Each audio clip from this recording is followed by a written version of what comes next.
rero byabindi babashe noneho uwo bita Aimable Karasira bivugwa ko yaba yarapfuye asize kuba yanywa ibiyobyabwenge cyangwa se imiti irimo uburozi bwica.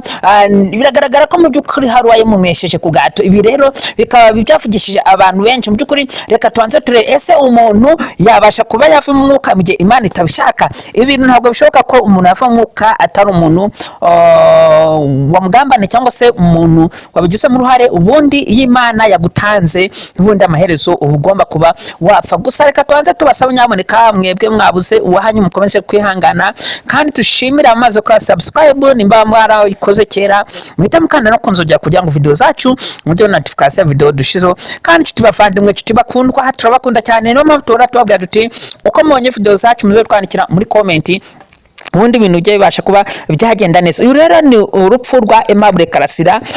Bamwe baravuga bati tuzi wamwishe, abandi bati mu by'ukuri wamwishe agomba kuba yari afite umugambi wo kumhitana, dore ko uyu mugabo yari yarakoze udutendo twinshi. Rimwe na rimwe ubwo yari afungiye hari muri iriya gereza byagaragaraga ko ashobora kuba hari ibyo azi byinshi cyane byatuma mu by'ukuri abasha kuba yakwita Imana. Dore bimwe yarazi mu by'ukuri, yarazi ko by'ukuri kuba wanywa ibiyobyabwenge bishobora kuba byakwibagiza ubuzima. Rero nibyo byatumye agenda avuga ati reka mbashe kunywa ibiyobyabwenge ni droge ubundi ndabasha kuba nagubwa neza. Nibwo rero byamuhitanaga nkuko mubona hariya kuri screen zanyu murabona asa nkaho barimo bamutamika ibintu bisa nk'ibiyobyabwenge. Gusa ntituramenya neza ubwoko bw'ibiyobyabwenge harimo asoma, kandi turamenya neza icyemezo cyaturutse kwa muganga. Gusa mu bushakashatsi twakora muri Leta Zunze Ubumwe z'ibitekerezo byacu twasanze ibi bintu bitagomba kuba bifitwemo uruhare n'undi wese usibye Imana yonyine